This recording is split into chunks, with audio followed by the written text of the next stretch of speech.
I'm Russ Stevenson, your host, along with Alex Stevens. Alex, you here? I'm here and happy to be here. I'm glad to have you. Thank you for listening. Hey, have you ever had an idea for a great invention but didn't know where to turn or what to do next to make your idea a successful reality? That's what we'll be talking about today. If this has ever happened to you, and even if it hasn't, you need to keep listening. You know why, Russ? Yes, Alex, I do. But let me ask you a question first. Sure. To the audience, too. Have you ever wallpapered a chicken? Every day. You have? Seriously? No. You haven't? I have never. Okay. It sounds complicated, right? Very. Well, our guest today takes a complicated subject like inventing or wallpapering a chicken and turns it into a system so you can understand and create your own product. Our guest today, Brian Freed, inventor, author, and friend of this show. Brian Freed will be with us for the full hour. He'll answer our questions as well as yours. Next on Russ on the Radio.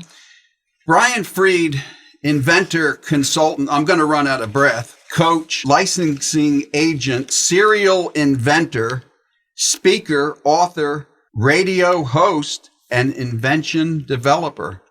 During our show, Brian will outline how to take your idea from just a twinkle in your eye to successful reality. Plus, we will be giving away Brian's book and his two latest invention, pull ties and extra space. If you call into the show at 602-277-5369, we'll give them to you free.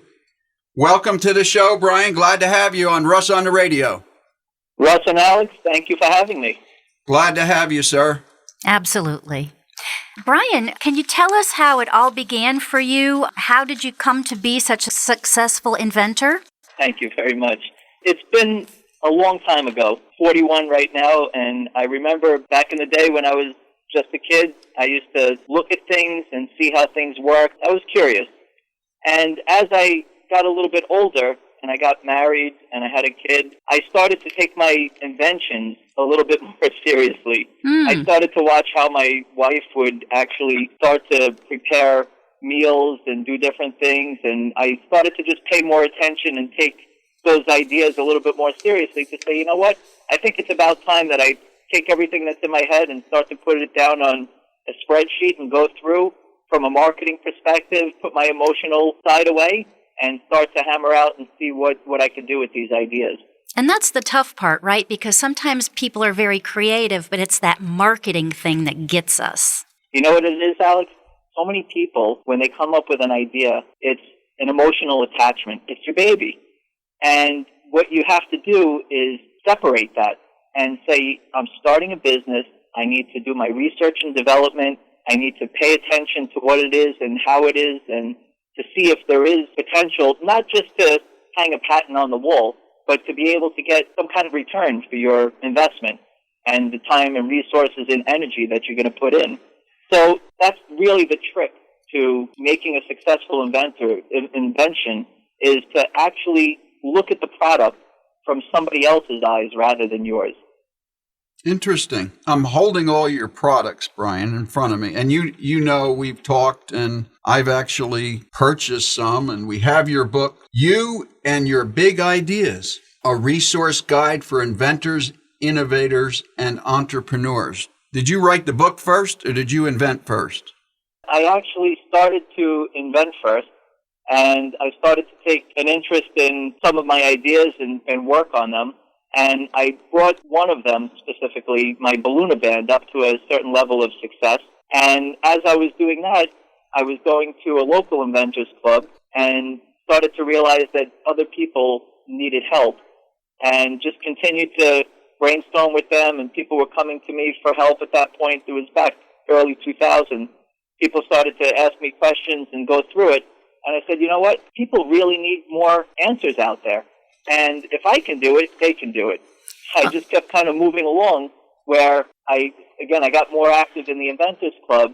And then I said, maybe there's a way to start to reach out a little bit more to the inventor world. And I wanted to run a club a little bit differently than the way the clubs that I was attending wanted to bring it to a different level. So I went to my county executive. I live in Long Island. I went to a county executive here. We have Nassau and Suffolk County. I went to both of them. Suffolk County took it on first, and I went to the Economic Development Center of the county. They signed me a fabulous lady this is our 8th year that we've been running this club, and we have monthly meetings, and we have resources for inventors. We have successful inventors. Everybody has a chance to introduce themselves. The speaker question answer, and then general question answer, and then networking at the end. So that I was doing once a month, and then I started to realize that people need more. So I said, how else can I reach out to them? And that's when I came up with my book. I had the title on my computer for a while, and I said, I have to write this. I have to get this information out to people. It has nothing to do with me. That's the first book. It's a resource guide for inventors, innovators, and entrepreneurs, and it's almost like an adventure, kind of like a choose-your-own-adventure type of book where there's steps of the invention process, and if you choose this way, then go this way, and if you choose that way, go that way. And I wanted to really reach out to the people, and that was something that I felt was great information, and I wanted to help as many people as I could. Well, that's great. You know, what you said about the clubs, the inventors clubs, for people out there right now listening, I'm sure there are inventors clubs everywhere, correct? There is. Actually, on the uspto.gov, that's a website, and it's the United States Patent and Trademark Office website. There's actually a resource tab on there for inventors, and there's great resources on there, as well as a listing of inventors clubs in your area. Now, with mine, I run 2 right now in Long Island, and we have anywhere between 40 and 150 people every single month that come. And you can use meetup.com also. You might be able to find some similar type of inventor clubs or innovation type of clubs in the area. And it's really a great way to connect with like-minded people and resources locally in your area. It's been fantastic. Thousands and thousands of people. Granted, there's a certain percentage that are regulars, and a good amount of times, almost half the room is brand new because they come, they have their idea, they get information, and maybe they realize that their idea is something that either exists, it's limited opportunity, or maybe they made $1 gazillion and they don't need us anymore. I'm not sure. But that's great, though.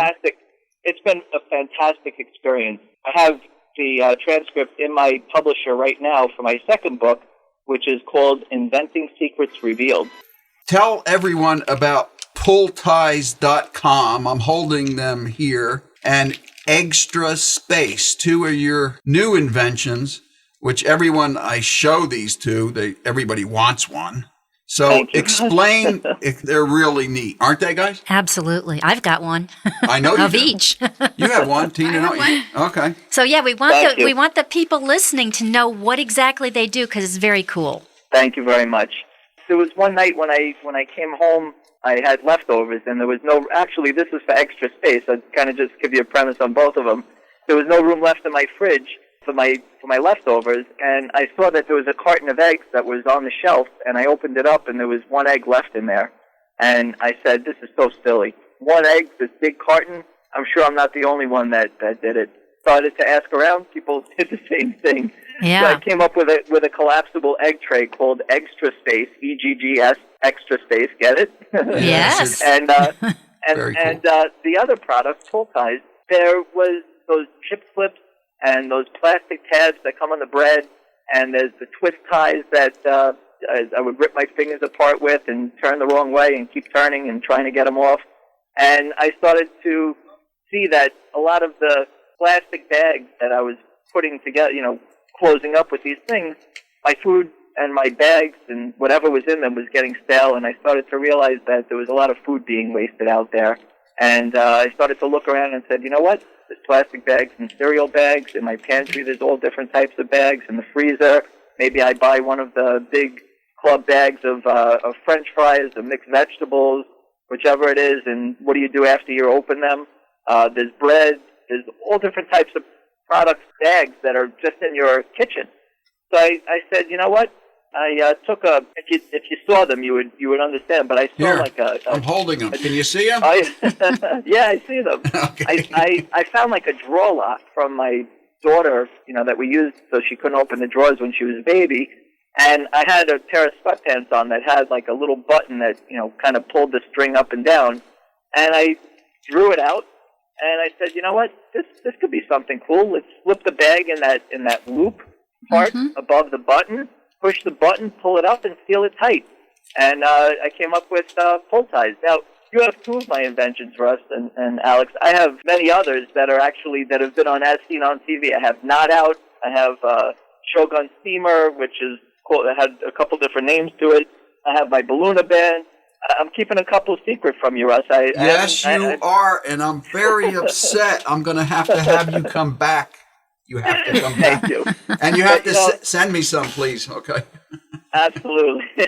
Well, Brian, yes. I want to ask you, because there are people out there, many, I'm sure, that have an idea. That's all they have is an idea. What's the very first thing they need to do if they've got an idea for an invention? Alex, I strongly suggest that you do your research, okay? I speak to inventors. I do consulting on a daily basis with inventors. The most important thing is to do your research. Even in the Inventors Club, so my radio show, which we didn't mention yet, Got Invention Radio, I always talk about doing your research. Now, I'm not saying to go to Walmart or Target or your nearest grocery store and look around and say, oh my gosh, it's not on the shelf. Nobody invented this. It's mine. I could do it. You got to really spend some time and do your research. And how do you do that? Look, I'm not just going to throw out things, do your research, and keep you hanging. Go online. Go on Google, Yahoo, Bing. Find those search engines.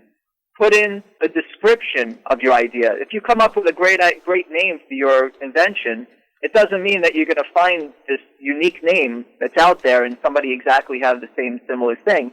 Put in a description, because on different products that are out in the market or online, those pieces of the description would come up when you searched. And when I put in the description of the product or my idea, I don't go through every web page, web page, click, go back, web page, click, go back.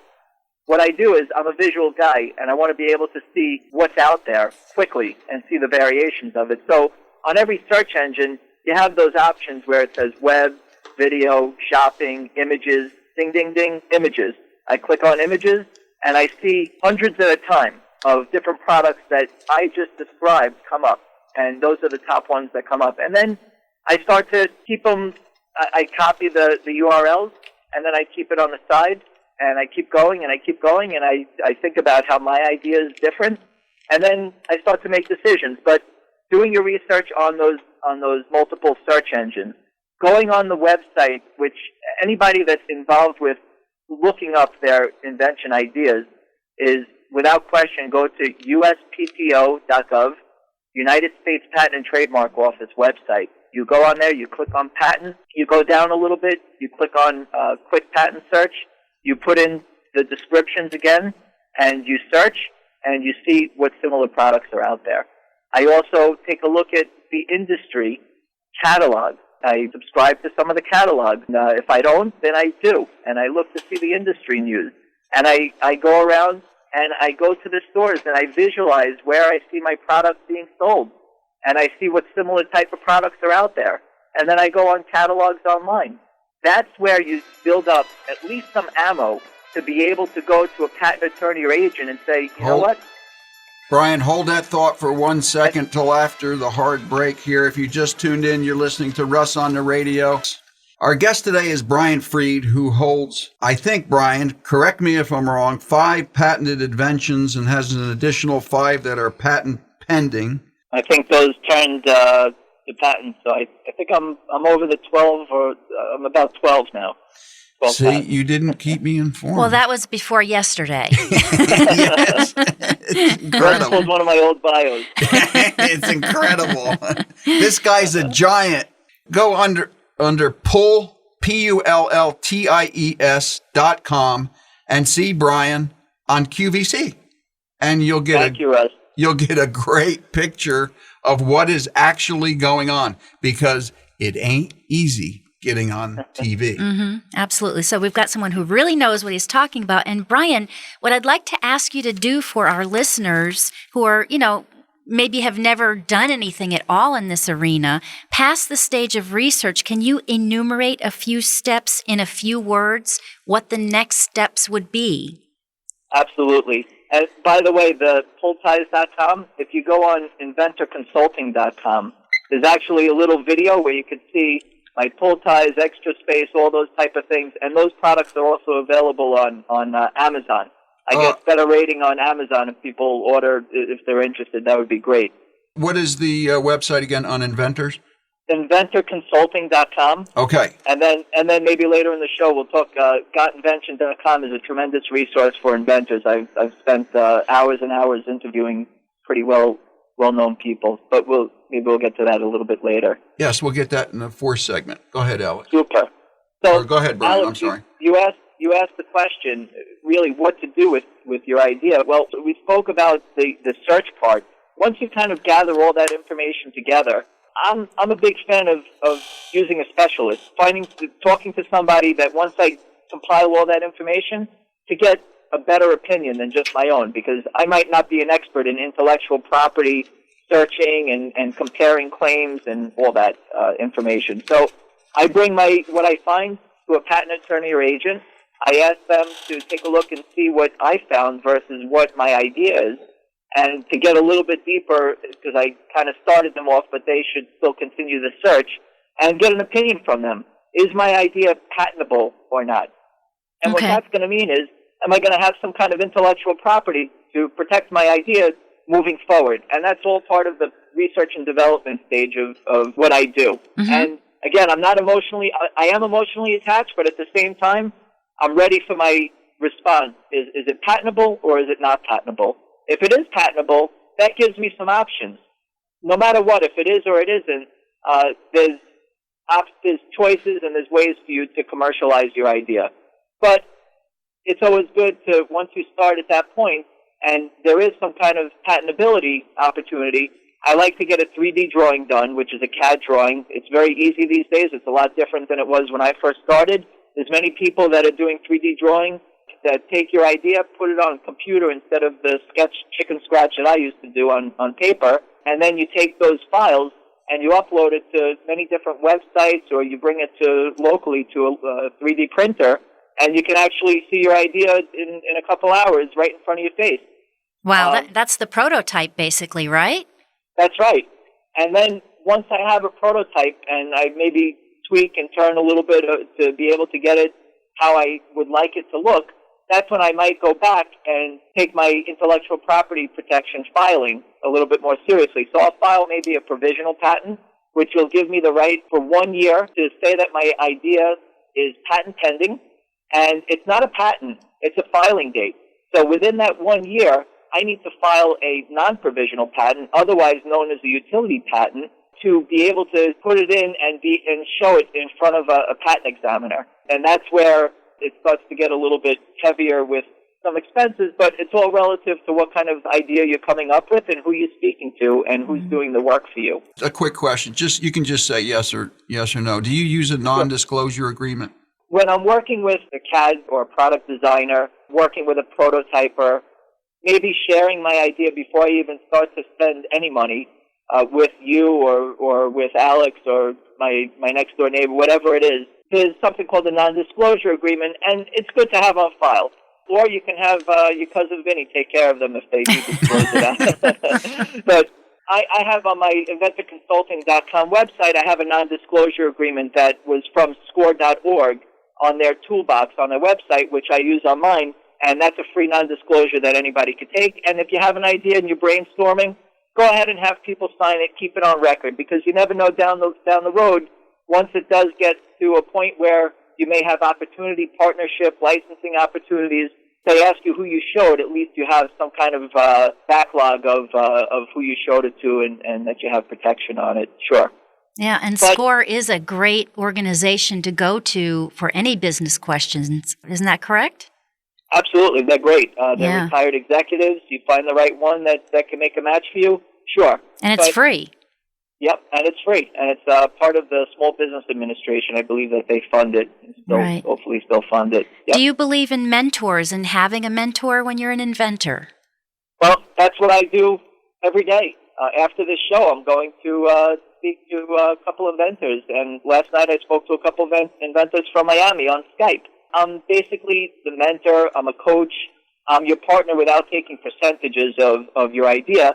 Look, you don't have to go through. I've been there, done that, and I've made plenty of mistakes, and I learned. I try to alleviate that or eliminate that from your bringing the idea to me to help you and save you money, time, resources, energy, effort, all that. At this point, when you see something, you kind of go through a formula, and I've kind of perfected that to know, or at least give it a good chance of success out there from the start without spending a penny. I wanted to ask you about the, hard knock lessons. Can you give us an example of what you've suffered through that other people need to avoid? Are you willing to do that?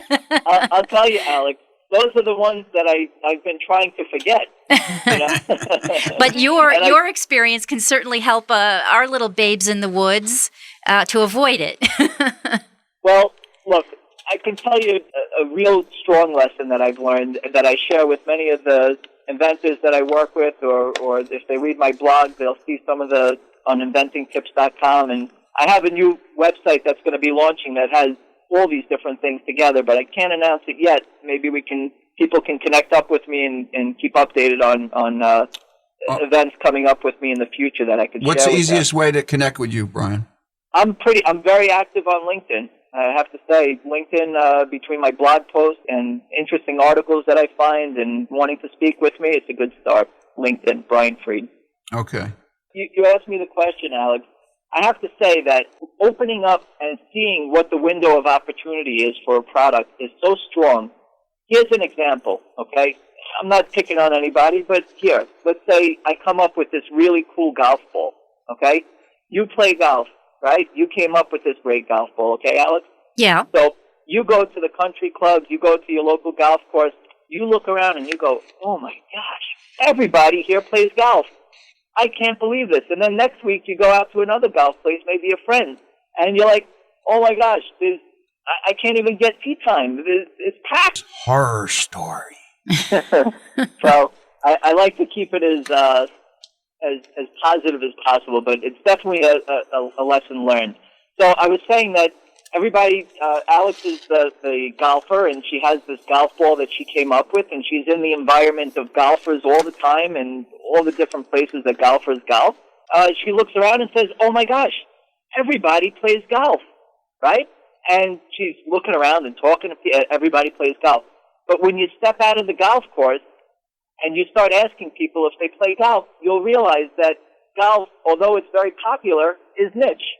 Yeah. Okay? And that's what happened is many inventors, and myself when I first started, I was inventing products that were very niche. Okay? And the niche products, when you step out and you look into it, you realize that there's a limited opportunity. There is opportunity, but how much are you going to make versus what you're going to put in? And that's the formula you have to figure out to see if it makes sense to move forward or not. So how much of the human race are you actually getting when you present this product? That's right. Now look at my pull ties, for example, okay? If I went on QVC or the product was in Walmart and different things, and all it was focused on was bread. Maybe you eat bread, maybe you don't. But you'll see when I pitched on QVC or I talk to people about the idea, I say, and it could be used for cereal, and it could be used for pantry, different things in the pantry, and it can be used for freezer bags. And you'll see that what I do is I continue to keep opening up my window of opportunity, and that leads more sales and bigger, obviously, return on what you're doing. So broader and broader is better and better. Definitely. Yeah. And be realistic. Again, you're in that zone, but when you step out and you start to ask people, you got to gauge what kind of return it's going to be for sure. Okay, great. Didn't QVC want a mass market audience also, right? Right. But they do have niche. I was on with a segment In the Kitchen with David quite a bit, so that was a kitchen gadget type of show and different experiences. But even like as seen on TV, I came up, I was hiding the Not Out product from you, Russ. I saw. I just saw it. What a awesome! Thank you. It's a device that takes knots out of jewelry. It could be mass market, so took a shot on as seen on TV. But I have to say one other lesson, Alex, that's really important. There's so many inventors. When you're thinking about problem solution, it's one thing. But when you're thinking about a product that really is for prevention is a very tough sell because you're only thinking about preventing something if it already happens. You're not walking into a store or going down the aisles or going to, shopping for something that you think might happen to you. And many inventors get caught in that pit of saying, I have a prevention product, everybody in the world is going to need it. Mm-hmm. I see. I get that. Yeah. Let me just ask you about this because I got a few things off your website I want you to share. You have invention help from a free referral service for each step. You select the step you're at and fill out a form and get contacted by up to 4 experts. Is that right? That's right. So many different resources that I have for inventors as I'm continuing to build my hub, which is going to be announced very soon of what that's going to be. But I put out these resources for inventors to really help and protect them and to guide them properly. Like that, for example, Alex, you'll be able to put information in at any step of the invention process that you're at, and I'm going to make sure through my network of people that I've vetted, that I've possibly used before, that I know will give a great price, great service, great experience, understand inventors, limited budgets, protection, confidentiality. You put in your information, my company will connect you up with a resource to help and guide you with that particular process. That's awesome. Amazing. Hey, let me ask you a question. I think I saw you in one of the famous magazines. Were you with Lori Greiner from Shark Tank? Or was she on your show?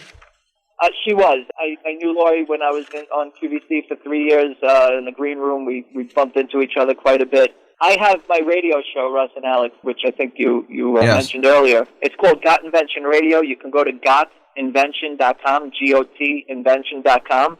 And on there, since 2009, I've been interviewing resources. Now, when we first started the interview tonight, you were asking how, why I came up with the book and doing the inventor groups. So the inventor groups were once a month. My book you can read anytime. But I wanted to, and I started off with the radio show being a weekly show to be able to reach out to inventors to get more information out to them and help them.